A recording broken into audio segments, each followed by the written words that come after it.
Good morning students. तो चलिए आज हम कुछ डेफिनेशन से स्टार्टअप लेते हैं। डेफिनेशन है डिफाइन यूनिफॉर्म सर्कुलर मोशन। तो इसकी डेफिनेशन देखिए इस तरह से आती है, the motion of a body along the circumference of a circle with constant speed is called uniform circular motion. Okay, अब होता क्या है, देखो कि in UCM the direction of velocity is along the tangent drawn to the position of particle on circumference of the circle. ठीक है, एक tangent पे होती है वेलोसिटी, उसको लीनियर वेलोसिटी हम बोलते हैं। The direction of velocity goes on changing continuously, however the magnitude of velocity is constant, यानी कि स्पीड कांस्टेंट होती है। Therefore magnitude of angular velocity is constant. ठीक है, तो एंगुलर वेलोसिटी का मैग्नीट्यूड भी कांस्टेंट होता है और उस मोशन को सर्कुलर मोशन में हम यूनिफॉर्म सर्कुलर मोशन कहते हैं। ठीक है, इसके एग्जांपल्स कैसे होते हैं, देखो, the motion of earth around the sun, motion of moon around the earth, revolution of electron around the nucleus and the tip of the blade of fan. ठीक है, एटसेट्रा, ये बहुत सारी चीजें हो सकती है। ठीक है, तो अब चलो हम देखते हैं जरा इनकी कैरेक्टरिस्टिक क्या होगी और इसका एक्सप्लेनेशन कैसे होता है। चलो देखते हैं। देखो, यूसीएम में हमने एक चीज बताई और वो ये थी कि अगर आपके पास ये ऐसा एक सर्कल है, समझ लो ये है रेडियस आर। ओके, ये रेडियस आर है, यहाँ पे एक पार्टिकल है जो कि हमारा इस सर्कमफेरेंस पर घूमता है, तो उसका जो मोशन होगा इस सर्कमफेरेंस पर, लेकिन कैसा कि उसकी जहाँ पे हर जगह स्पीड सेम हो, लीनियर स्पीड। यहाँ पे जाता है वो तो उसकी स्पीड ऐसी होती है, जब वो यहाँ जाता है तो उसकी स्पीड ऐसी होती है, यहाँ जाता है तो उसकी स्पीड ऐसी होती है। अगर मैं इसको वेलोसिटी बता दूं तो ये वेलोसिटी विथ डायरेक्शन हो गया आपके पास, है ना। लेकिन हम बोलते हैं कि the magnitude of velocity that is speed remain constant. ठीक है, तो ये होती है कांस्टेंट। ये बहुत जरूरी है कि यूनिफॉर्म सर्कुलर मोशन के अंदर में स्पीड जो होती है वो जरूरी है कि वो जो है तो स्पीड कांस्टेंट हो। यानी कि आप जब लिखोगे linear velocity is equal to R into omega, linear velocity यानी कि लीनियर स्पीड बोलता हूं मैं इसको, कि वेक्टर नहीं लिखा मैंने अभी, इसको स्पीड है ये। अगर ये स्पीड है मतलब मैग्नीट्यूड, मतलब ये 10 की स्पीड से घूम रहा है। आप एक पत्थर को घुमा रहे हो सर के ऊपर बांध के और उसकी स्पीड, लीनियर स्पीड कितनी है, हर जगह 10 मीटर पर सेकंड, 10 मीटर पर सेकंड, इधर 10 मीटर पर सेकंड, इधर 10 मीटर पर सेकंड, हर जगह उसकी स्पीड कितनी है। यहाँ पे उसको लिख दिया मैंने 10 मीटर पर सेकंड, 10 मीटर पर सेकंड, 10 मीटर पर सेकंड, ऐसे लिख दिया मैंने उसको, तो उसकी लीनियर स्पीड सेम है मेरे भाई। और ये क्या हो जाएगा, ये तो उसका आर हो जाएगा। तो फिर हम इस तरह से बोल सकते हैं कि जब v is constant therefore omega is constant. Omega की डायरेक्शन बताओ मुझे जरा, ओमेगा की डायरेक्शन बताओ। क्या ऐसा लिखूं, ये ओमेगा की डायरेक्शन है, क्या ऐसी है ओमेगा की डायरेक्शन? अरे है कि नहीं, सही बात, ठीक है ना। राइट हैंड थंब रूल से दिखाते हैं हम, तो अगर रोटेशन हमारा एंटी क्लॉकवाइज है तो ऊपर की तरफ डायरेक्शन होगी ओमेगा की, और ओमेगा कैसा है, कांस्टेंट। तो अब हम क्या बोलते हैं, ये कांस्टेंट है, तो हमने यहां लिखा ओमेगा इज कांस्टेंट। लेकिन ये अधूरा है ये वर्ड, हमको लिखना पड़ेगा magnitude of linear velocity and angular velocity is constant. मतलब कैसे होगा, फॉर एग्जांपल पार्टिकल मूविंग, समझो पार्टिकल घूम रहा है, रिवॉल्व कर रहा है, moving along circumference with speed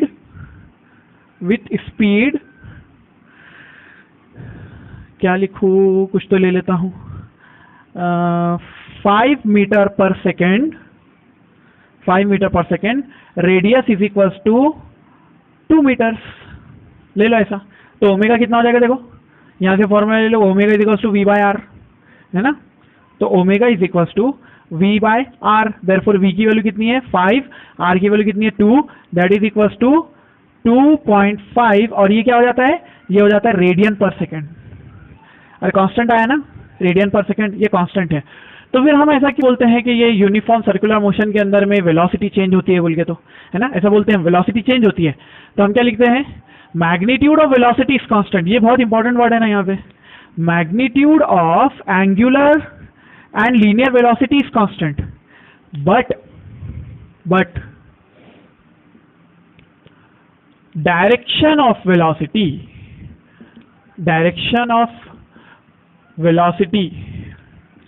changes ये तो चेंजेस होता रहता है ना, डायरेक्शन चेंज होता है। देखो जरा यहाँ पे डायरेक्शन किधर है, अपवर्ड, यहाँ पे किधर है टुवर्ड्स द लेफ्ट, यहाँ पे किधर है डाउनवर्ड, यहाँ पे किधर है rightward.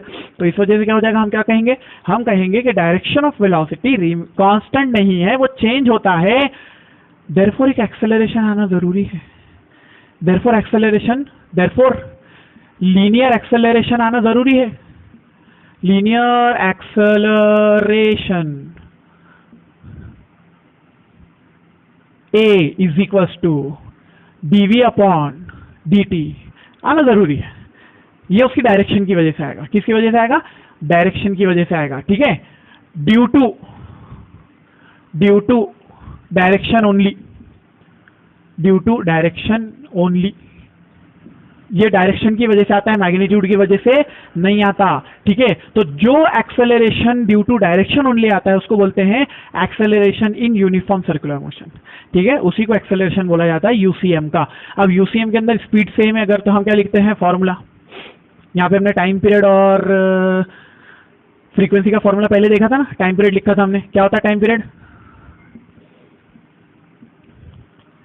Time period and frequency.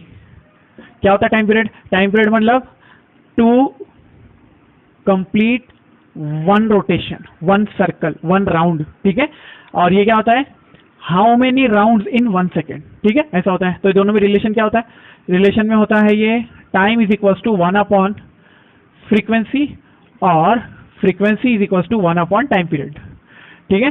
फिर ओमेगा का फॉर्मूला लिखते हैं हम, omega is equals to 2 pi upon capital T. कहाँ से आया formula, angular speed is equals to theta upon T, है ना, थीटा अपॉन टी। तो ऐसा फॉर्मूला है ये, थीटा नहीं ऐसे लिखते हैं, omega is equals to theta by T, ऐसा आता है। तो थीटा कितना होता है, एक चक्कर पूरा करने में थीटा कितना होता है, एक चक्कर पूरा करने में थीटा 2 पाई, और टाइम कितना होता है कैपिटल टी। तो देयरफॉर कैपिटल टी के साथ ये रिलेशन बन गया हमारा, omega is equals to 2 pi by T. 1 by T की वैल्यू कितनी है, एन है, तो फिर इसको ऐसा भी लिख सकते हैं ना, 2 पाई एन। वही चीजें जो पहले हमने पढ़ा है, ठीक है, और कुछ नया नहीं बता रहा हूँ अभी सिर्फ इतना लिख रहे हैं। यूसीएम के अंदर में स्पीड कांस्टेंट होती है, ठीक है, और ये फ्रीक्वेंसी होती है। अगर एन कब लेना, जब रेवोल्यूशन पर मिनट या रेवोल्यूशन पर सेकंड दिया जाए, ठीक है, ऐसा लेना। और ओमेगा कब लेंगे, जब रेडियन पर सेकंड दिया जाए। समझ में आ रही है ना बात, रेडियन पर सेकंड दिया जाए तो ओमेगा डायरेक्ट ले लेना क्वेश्चंस के अंदर, और अगर रेवोल्यूशन पर मिनट या रेवोल्यूशन पर सेकंड बोला तो एन की वैल्यू लेना। एन को 2 पाई से मल्टीप्लाई करके ओमेगा बन जाता है, ये देखो एन को 2 पाई से मल्टीप्लाई करे तो ओमेगा बन जाता है। तो this is about the uniform circular motion. चलो उसकी कैरेक्टरिस्टिक देखते हैं क्या होती है। देखो सर कैरेक्टरिस्टिक क्या होती है इसकी, it is a periodic motion, यानी कि पीरियोडिक मोशन है, हर एक फिक्स टाइम के बाद एक सर्कल अगर देखते हैं हम, तो इस सर्कल में जो है पार्टिकल यहाँ पे होता है, फिर यहाँ होता है, फिर यहाँ होता है, और फिर यहाँ होता है। वो एक फिक्स टाइम के बाद ही होता है, हर एक फिक्स टाइम के बाद वो यहाँ आता है, फिर यहाँ आता है, फिर यहाँ आता है। एक पूरा चक्कर पूरा करने के बाद उसका यहाँ पे 2 पाई रेडियन का सफर पूरा होता है, ठीक है। 0 से शुरू किया तो 2 पाई रेडियन पर ही वहां आएगा, और एक फिक्स टाइम में आएगा। हर 2 सेकंड बाद, मतलब अगर वो आ रहा है तो उसका पीरियड कितना हो गया, 2 सेकंड, और फ्रीक्वेंसी कितनी होगी 1/2, है ना, 1/2 होगी फ्रीक्वेंसी, पर सेकंड में लेते हैं फ्रीक्वेंसी को। तो आपको फ्रीक्वेंसी और पीरियड इसके बाद में मालूम पड़ता है कि यहाँ पे ये सर्कुलर मोशन हो रहा है और ये यूनिफॉर्म सर्कुलर मोशन है। यूनिफॉर्म सर्कुलर मोशन में स्पीड कांस्टेंट रहेगी। दूसरा पॉइंट क्या है, speed of the particle remain constant but velocity changes due to direction only. तो यहाँ की वेलोसिटी अलग है, यहाँ की वेलोसिटी अलग है, यहाँ की वेलोसिटी अलग है, यहाँ की वेलोसिटी अलग है, बट स्पीड हर जगह सेम है। स्पीड हर जगह सेम है। स्पीड और वेलोसिटी में फर्क आपको याद है, मालूम है, इसीलिए बता रहा हूँ। तीसरा है कि it is an accelerated motion. Accelerated कैसा, तो हमने अभी दिया था कि एक्सेलरेशन के लिए क्या होता है, dv अपॉन dt होता है, और वेलोसिटी तो चेंज हो ही रही है ना। तो हम वेलोसिटी को देखो, एक्सेलरेशन क्या होता है, वेलोसिटी का change with respect to time. आप वेलोसिटी को कितने तरीके से चेंज कर सकते हो, 3 तरीके से। क्या क्या, पहला ये अपने 9th में पढ़ा था ना, वेलोसिटी को 3 तरीके से चेंज किया जा सकता है। नंबर 1, उसका मैग्नीट्यूड चेंज कर दो, मतलब पहले वेलोसिटी थी 2 मीटर पर सेकंड, अब कर दो 3 मीटर पर सेकंड, हो गई चेंज वेलोसिटी। दूसरा मेथड होता है कि उसका मैग्नीट्यूड चेंज कर दो। तो मैग्नीट्यूड आपने चेंज किया, दूसरा होता है उसका मेजर कि उसका डायरेक्शन चेंज कर दो, मतलब मैग्नीट्यूड उसका 2 ही है, पहले भी 2 था, दूसरा भी 2 ही है, लेकिन उसका डायरेक्शन पहले नॉर्थ की तरफ था, बाद में साउथ की तरफ हो गया, या फिर दूसरा ईस्ट की तरफ हो गया। तीसरा है मैग्नीट्यूड और डायरेक्शन दोनों चेंज कर दो, है ना, मैग्नीट्यूड डायरेक्शन दोनों चेंज कर दो। तो हम यहाँ पे देख रहे हैं कि ये सिर्फ किस वजह से होता है, ये उसके डायरेक्शन की वजह से होता है, direction only,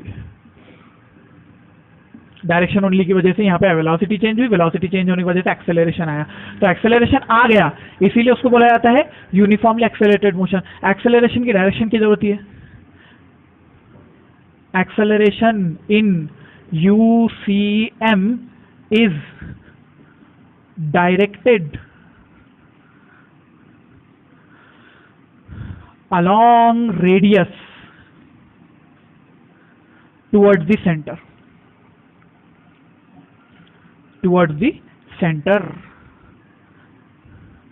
and hence acceleration in UCM is also called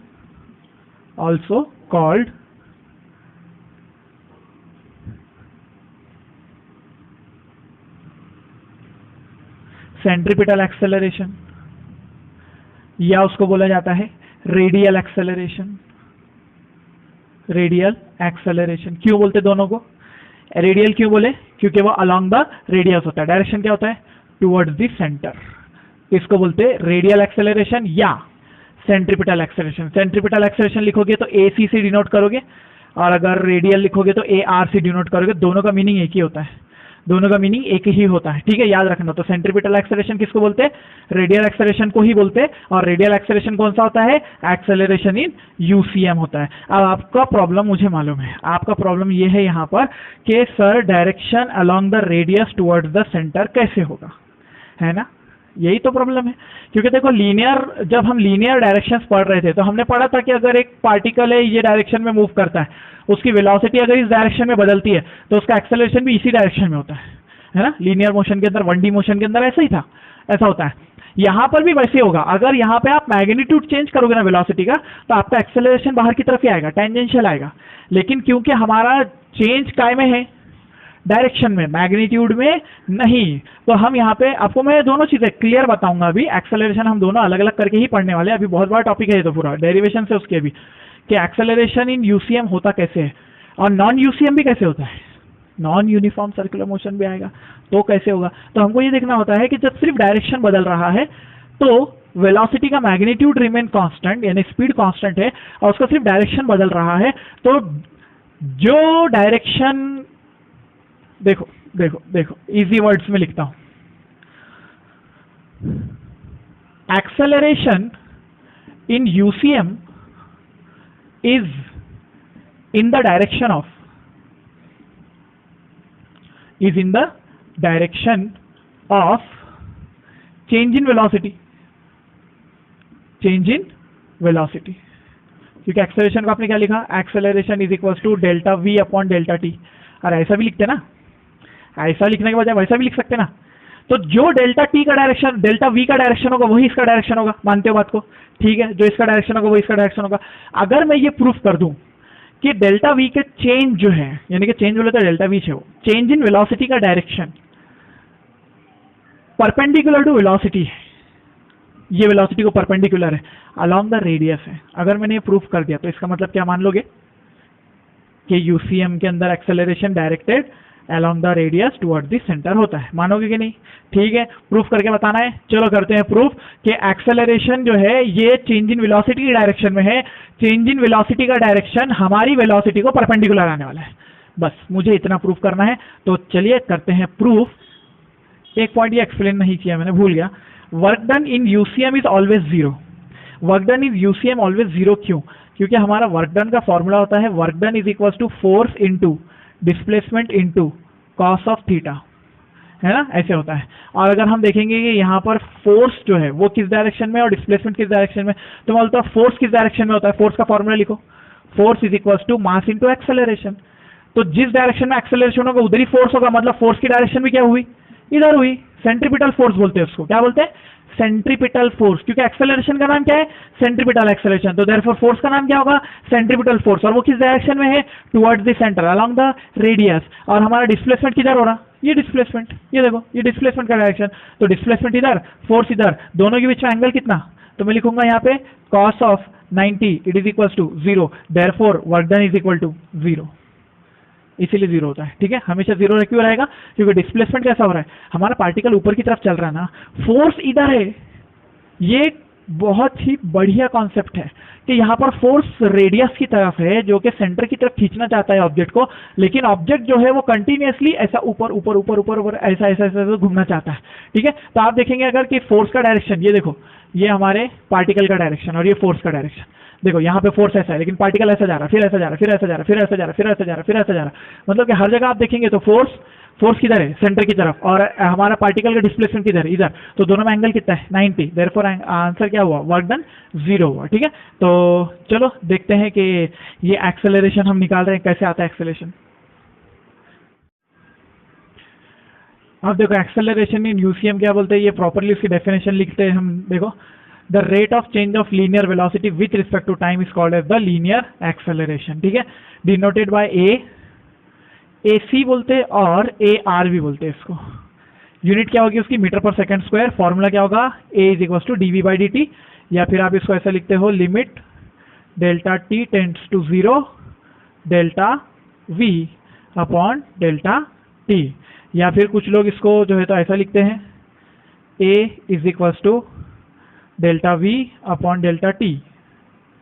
ठीक है, ऐसा भी लिखे तो चलेगा, कोई प्रॉब्लम की बात नहीं है। ठीक है, अच्छा इसमें ये डायरेक्शन होगा हमारे एक्सेलरेशन का, ये है रेडियल एक्सेलरेशन का डायरेक्शन, ये उसका डायरेक्शन होगा along the radius towards the centre of circle.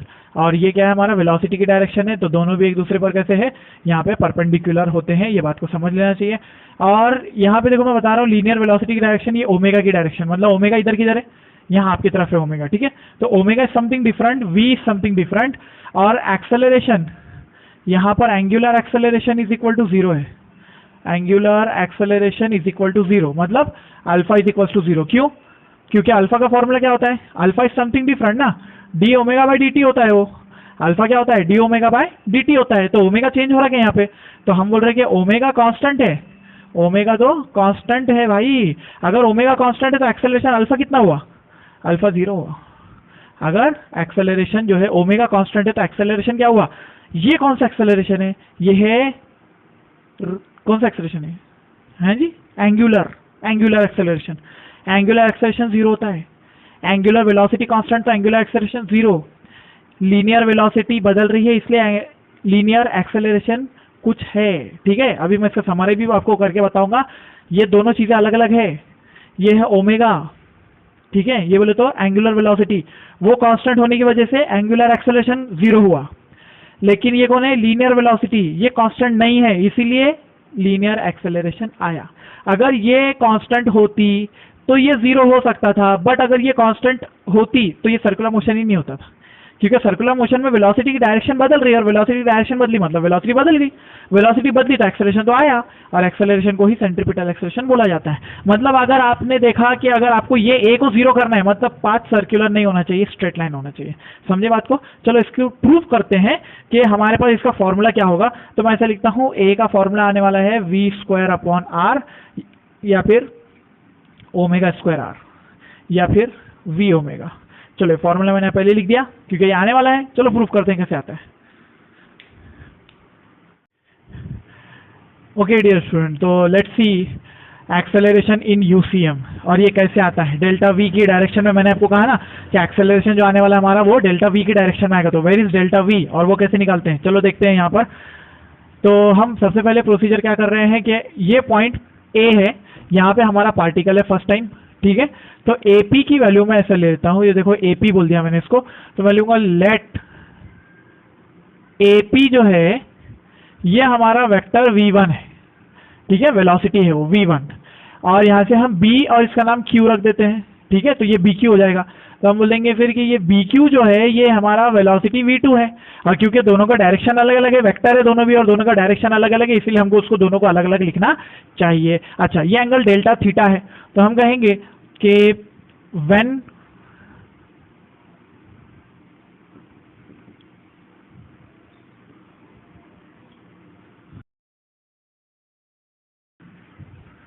देखो जरा क्या लिखा हमने, when particle moves from A to B angular displacement is equal to delta theta. ये देखो एंगुलर डिस्प्लेसमेंट, और ये लीनियर डिस्प्लेसमेंट बोले तो डेल्टा एस, यानी कि आर्क ए बी के बराबर है कि नहीं, आर्क ए बी।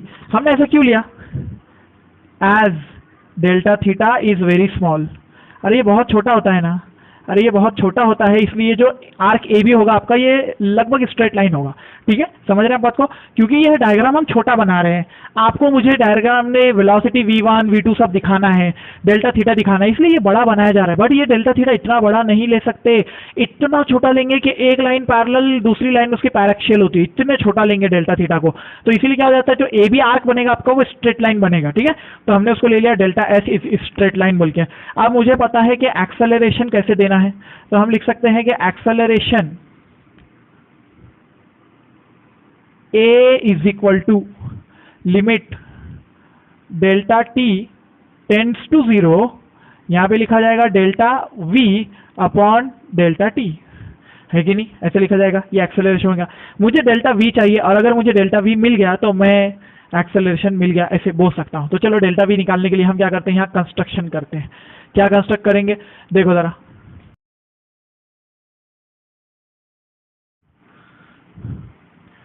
देखो हम क्या करते हैं, ड्रॉ बी आर, ऐसे लिखेंगे, draw B R parallel to AP. ये देखो एपी का पैरेलल और इक्वल होना चाहिए, उसके इक्वल और पैरेलल दोनों भी है। ठीक है, तो इसको भी क्या बोल पाएंगे आप, इसको v1 बोल पाएंगे, और इसको हम क्या बोल रहे हैं, इसको तो ऑलरेडी v2 बोल रहे हैं। ठीक है, तो अगर मैं फिर यहाँ पे लिखना चाहूँ तो क्या मैं ट्रायंगल लॉ से ऐसा लिख सकता हूँ कि देयरफॉर v1 प्लस ये वाला, इसको नाम दे देंगे डेल्टा v। ठीक है ना, इसको नाम डेल्टा v दे देंगे। डेल्टा v को ऐसा बड़ा लिखो, नहीं तो छोटा वाला डेल्टा v लिखो, ये लो छोटा डेल्टा v। तो हम इसको लिख दिया delta v is equals to v2, है कि नहीं बात सही।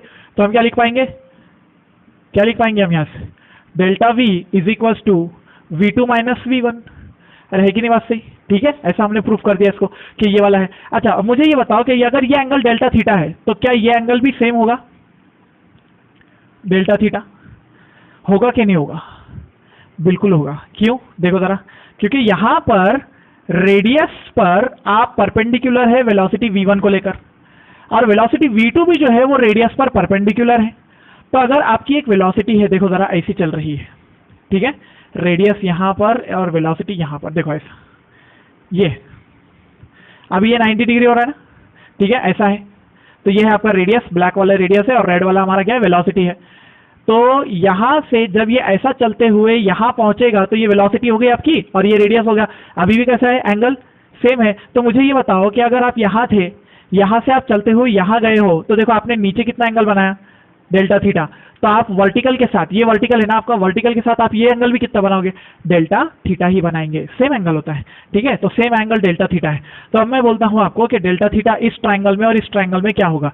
तो हम बोलते हैं कि इन ट्राइंगल, पहला वाला ट्राइंगल लिया हमने AOB, तो हमने लिया AOB, इसमें डेल्टा थीटा की वैल्यू लिखते हैं, delta theta is equal to arc length, arc length बोले तो क्या हो जाएगा, delta S arc length upon radius, है ना, arc length upon radius. In triangle, ऊपर वाले ट्राइंगल में देखो, इन ट्राइंगल BRQ, इसके अंदर बताओ जरा, डेल्टा थीटा की वैल्यू आ रही है, delta theta is equal to arc length कौन है, डेल्टा V अपॉन V1, तो इसको ले लेंगे V। और क्योंकि ये V लो या ये V लो, बात एक ही है। क्यों, यहां लिखता हूं, एज मैग्नीट्यूड ऑफ V1 बराबर है मैग्नीट्यूड ऑफ V2 के। अरे मैग्नीट्यूड में बराबर है ना, V1 लो या V2 लो, दोनों भी साइज में तो सेम है दोनों भी, इसीलिए मैंने उसको सिर्फ V लिख दिया। ठीक है, और it is equals to V, हम इसको लिख सकते हैं मैग्नीट्यूड को। ठीक है, तो मेरे पास में ये एक इक्वेशन आ गई है, इसको इक्वेशन नंबर 2 बोलता हूं, इसको 3 बोलता हूं। तो 1 किसको बोला, इसको बोला, ये 1 है, तो ये 3 है, तो मैं बोलूंगा फ्रॉम 2 एंड 3, देखो जरा क्या होगा, इक्वल करो दोनों को, delta S upon R equals delta V upon V, है ना। तो फिर डेल्टा V की वैल्यू क्या हो गई, delta V equals V into delta S by R। अरे जमा की नहीं, ये इसको पुट करो इक्वेशन 1 में, इक्वेशन 1 में पुट करो। चलो करते हैं। तो यहाँ लिखेंगे acceleration is equals to limit delta T tends to 0, delta V by delta T है, तो डेल्टा वी की वैल्यू क्या है, V delta S by R. तो यहाँ लिखेंगे V delta S upon R, और ये जैसे कि वैसे डेल्टा टी, यहाँ का delta T as it is, तो V by R into delta S by delta T. लेकिन हमको पता है, अरे हमको ई भी पता है कि limit delta T tends to 0 और delta S upon delta T लिखा जाए तो इसको बोला जाता है वेलोसिटी। इसको क्या बोला जाता है, वेलोसिटी बोला जाता है। तो हम इसको यहां पे लिखेंगे acceleration is equals to V by R into velocity, that is equals to V square upon R. तो हमारे पास में एक्सेलरेशन सेंट्रीपिटल की वैल्यू आई है वी स्क्वायर अपॉन आर। लेकिन फिर से बट हमेशा है, वो बट साहब बीच में आ जाते हैं हमेशा। v is equal to R omega है, क्योंकि ये वेक्टर नहीं है, सब कुछ चलता है यहाँ पे, तो v is equal to R omega है, तो लिखो यहाँ पे फिर। तो acceleration is equal to R omega square, ये आ जाएगा R square omega square divide by R, that is equal to R into omega square. ये मिल गया दूसरा फॉर्म, देखो। और and v is equal to R omega है अगर, तो acceleration is equal to R omega into omega. R omega क्या बन गया, v बन गया, तो मैं लिख सकता हूं इसको v इंटू ओमेगा। ठीक है, तो ये मेरे पास तीसरा फॉर्म आ गया। तो मेरे पास 3 फॉर्म है, देखो, 1, ये 2 और ये 3 फॉर्म है मेरे पास में एक्सेलरेशन के। ठीक है, तो ये है मेरे पास में एक्सेलरेशन। अब बचा कि इसका वेक्टर फॉर्म कैसे लिखेंगे और इसका डायरेक्शन कैसे लिखेंगे। इतना लिखो, बताता हूं वेक्टर फॉर्म।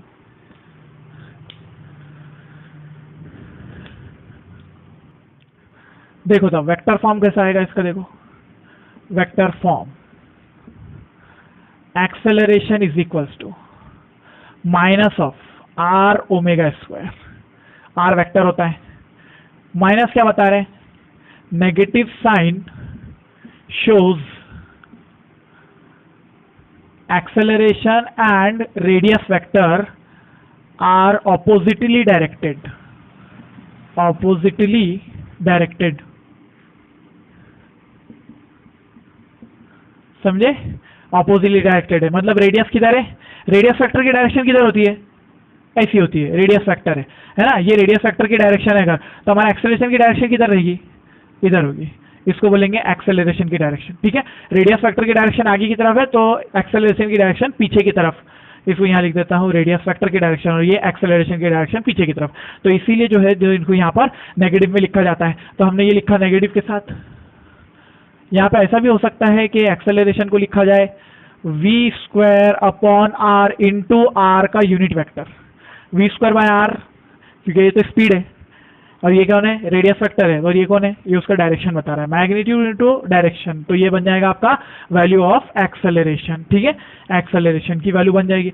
अब मैं आपको बताता हूँ कि एक्चुअली डायरेक्शन जो है इसका, ये डायरेक्शन कैसे आ रहा है परपेंडिकुलर। अगर आपने थोड़ा सा ध्यान दिया होगा, ये डेल्टा वी जो है ना, इसका डायरेक्शन बताओ किधर है, ये डायरेक्शन बताओ किधर है। ये डायरेक्शन क्या हमारी ये वेलोसिटी के ऊपर में परपेंडिकुलर है, अभी नहीं दिख रहा, अभी बहुत बड़ा है ना। देखो जरा, अभी मैं उसको बनाता हूँ, देखो मैं फिर से उसको बनाता हूँ। देखो, अगर मैं उसको यहाँ बनाता हूँ, ये है आपका V1 और ये है V2 और ये है डेल्टा V। क्या आपको इसको वेलोसिटी V1 बोलो V2 बोलो चलता है, तो ये V1 का जो V है, क्या इसके ऊपर में ये डेल्टा V आपको परपेंडिकुलर दिख रहा है यहाँ पे एंगल, हाँ डेल्टा V क्या आपको परपेंडिकुलर एंगल दिख रहा, नहीं दिख रहा ना, नहीं है ना, अच्छा नहीं है, वेरी गुड, नहीं है, V1 के ऊपर परपेंडिकुलर नहीं है, आपको ऐसा दिख रहा है। We know that delta theta is very small, बहुत बहुत बहुत छोटा है, मतलब delta theta nearly equal to 0 है, टेंड्स टू 0 बता रहा हूं मैं सिर्फ उसको, नियरली इक्वल टू 0, इतना छोटा है। अगर इतना छोटा है तो मैं उसको ऐसे ड्रॉ करूं क्या,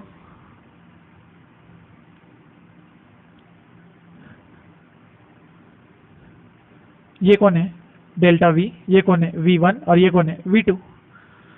क्या अभी आपको V1 और डेल्टा V जो है एक दूसरे पर परपेंडिकुलर दिखाई दे रहे हैं, ठीक है।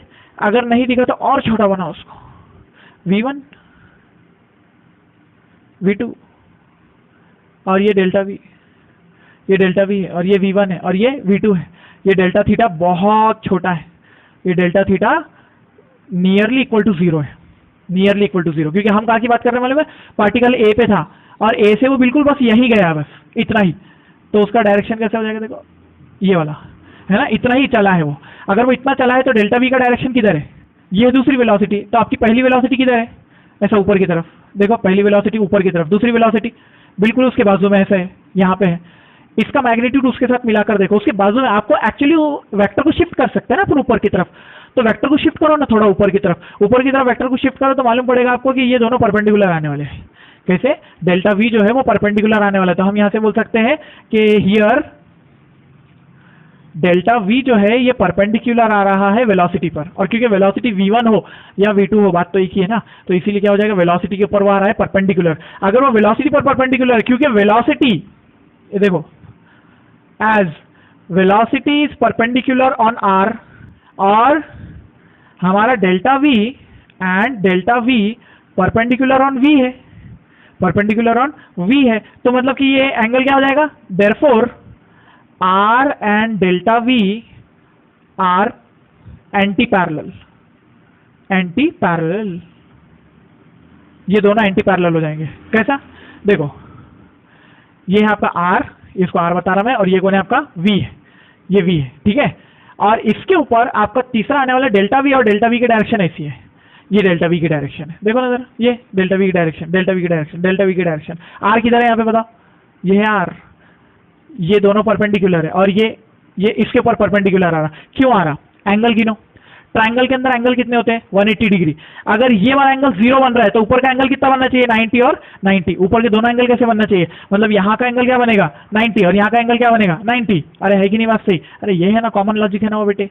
तो फिर क्या हो गया? आपको ये डेल्टा V की वैल्यू कैसी मिल गई? R के ऊपर एंटी पैरेलल। देखो डेल्टा V की वैल्यू R के ऊपर एंटी पैरेलल है, तो ये बहुत छोटे डेल्टा के लिए लिया जाता है, ठीक है। Delta theta is very very very small, उसके लिए लिया जाता है। तो हमको यहाँ से मिल गया है कि डेल्टा V और R जो है ये एंटी पैरेलल है, ये दोनों एंटी पैरेलल है। एंटी पैरेलल होने के मतलब क्या है कि R ऐसा है और एक्सेलरेशन ऐसा है, ठीक है। ये प्रूव हो गया। तो ये वाला जो है हमारा केस, ये यहाँ से प्रूव होता है कि acceleration is opposite to the radius vector, ठीक है। बात आपको अच्छे समझ में आ रही है? इसको बोलते हैं acceleration in uniform circular motion. इसीलिए यूनिफॉर्म सर्कुलर मोशन को एक्सेलरेटेड मोशन बोलते हैं, क्योंकि उसमें एक एक्सेलरेशन है और वो एक्सेलरेशन की डायरेक्शन ये होती है। डायरेक्शन क्या होती है? Along the radius. Therefore, centripetal acceleration or radial acceleration is along the radius towards center, ठीक है। ऐसे हो जाएगा। क्या ये बात अच्छे से आपको समझ में आ रही है? ओके, देन लिखो, चलो।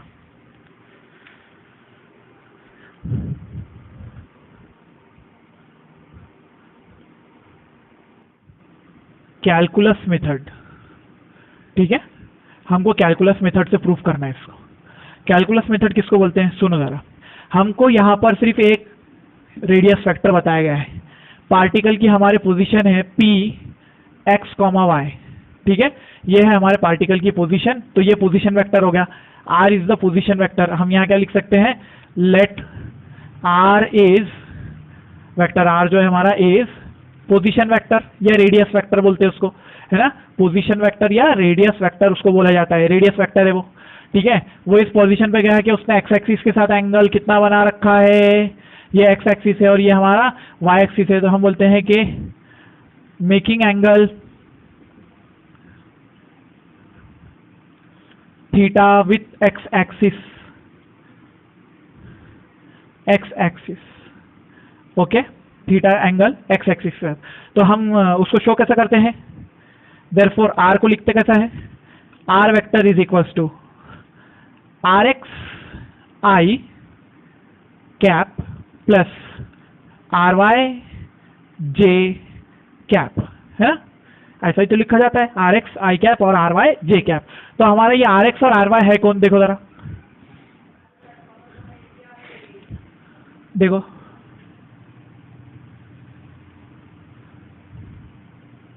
ये जो कंपोनेंट है इसको बोलते हैं आर एक्स कंपोनेंट, और इस कंपोनेंट को बोलते हैं, वेक्टर में सीखा है ना आपने, आर वाई कंपोनेंट बोलते हैं इसको। ठीक है, तो ये है हमारे पास में दो कंपोनेंट, आर एक्स और आर वाई कंपोनेंट। तो मैं यहाँ पे लिख देता हूँ कि आर एक्स कंपोनेंट की वैल्यू होती है R cos theta, and R Y component की वैल्यू होती है आर साइन थीटा।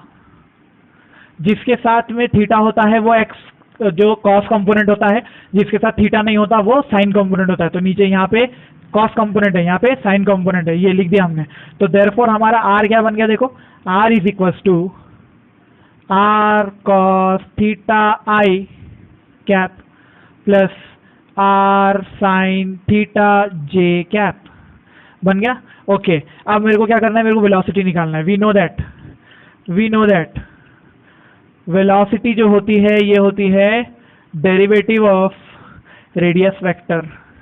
ये मैंने पहले भी लिखा था, डेरिवेटिव ऑफ रेडियस वेक्टर। मैंने आपको बताया था कि जब रेडियस वेक्टर दिया है तो डेरिवेटिव ऑफ रेडियस वेक्टर लेना, तो वो वेलोसिटी देता है।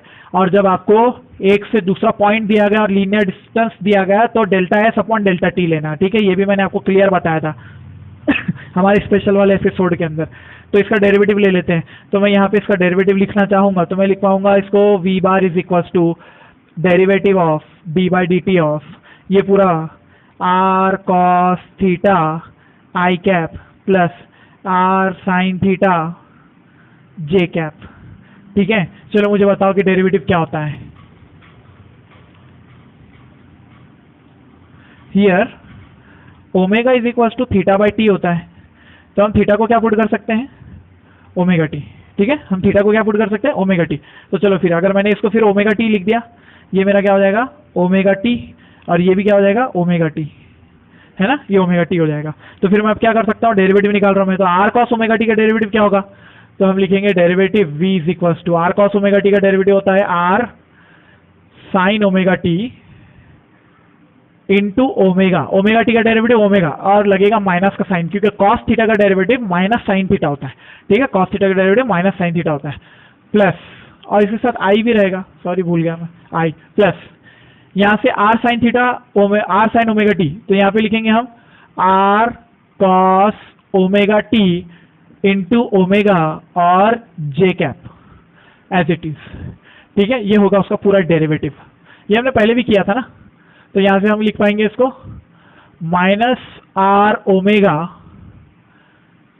Sign omega T I cap plus R omega cos omega T J cap.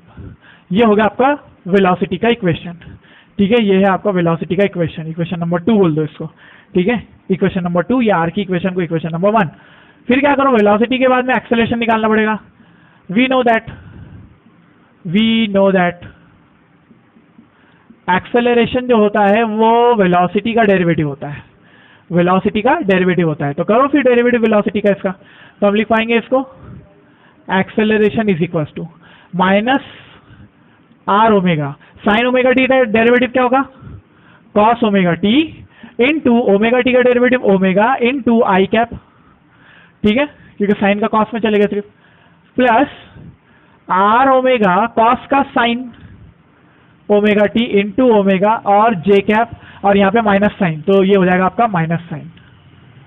ये कॉस का डेरिवेटिव साइन होता है इसलिए माइनस साइन आ गया। ठीक है, ऐसे हो गया। तो अब इसको आप क्या लिख पाएंगे, देखो minus R omega square cos omega T I cap minus R omega square, ये ओमेगा और ये omega, into sine of omega T into J cap.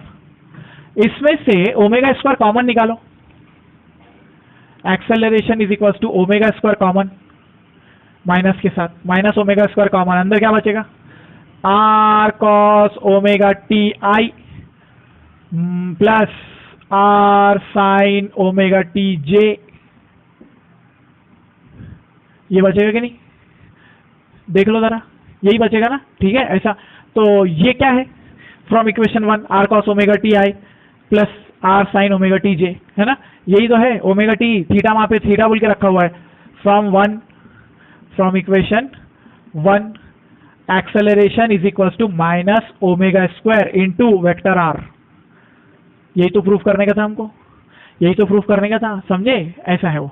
तो acceleration is to minus omega square into vector R होता है, ये vector R की value है, omega T के फॉर्म में लिखे अपन ने तो ऐसे लिखा जाएगा, theta is equal to omega T.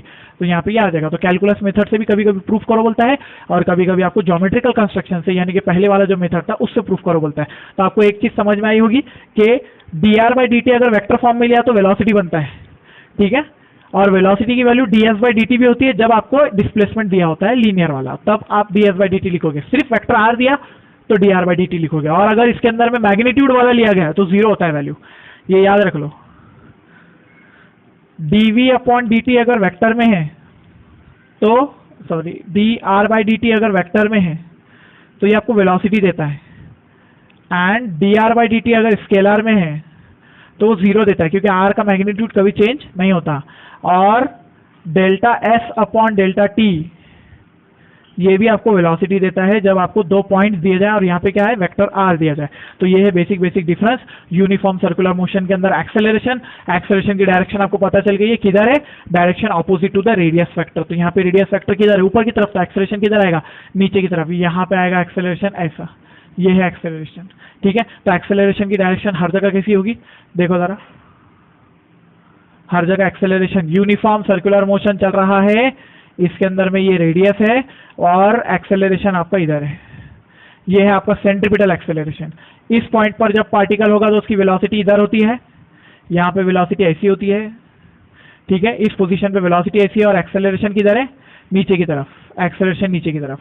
यहाँ पर जब पार्टिकल पहुंचता है तो एक्सेलरेशन पीछे की तरफ, इधर राइट साइड को, और वेलोसिटी किधर, नीचे की तरफ। ऑलवेज वेलोसिटी पर परपेंडिकुलर है वो, ठीक है। और जब नीचे जाएंगे तो इधर है, ये होगा ये वेलोसिटी, और ये हो जाएगा आपका एक्सेलरेशन सेंट्रीपिटल, समझे आपने? तो ये सेंट्रीपिटल एक्सेलरेशन हुए, ये वेलोसिटीज हुई, दोनों भी, तीनों भी चीजें समझ ली हमने। और एंगुलर वाले कंपोनेंट सारे अलग है, एंगुलर वाले, एंगुलर थीटा, एंगुलर डिस्प्लेसमेंट इधर, एंगुलर वेलोसिटी इधर, एंगुलर एक्सेलरेशन यूनिफॉर्म में तो सर्कुलर मोशन में तो नहीं है, लेकिन अगर आया तो परपेंडिकुलर टू द प्लेन ही होता है, और ये सब इन द प्लेन वाले हैं, ठीक है। क्या ये पॉइंट अच्छे से क्लियर हो रहे हैं? तो नेक्स्ट लेक्चर में हम इसको और समराइज करेंगे, कुछ पॉइंट्स, इंपॉर्टेंट पॉइंट्स देखेंगे और इसके न्यूमेरिकल्स लेंगे। Thank you very much.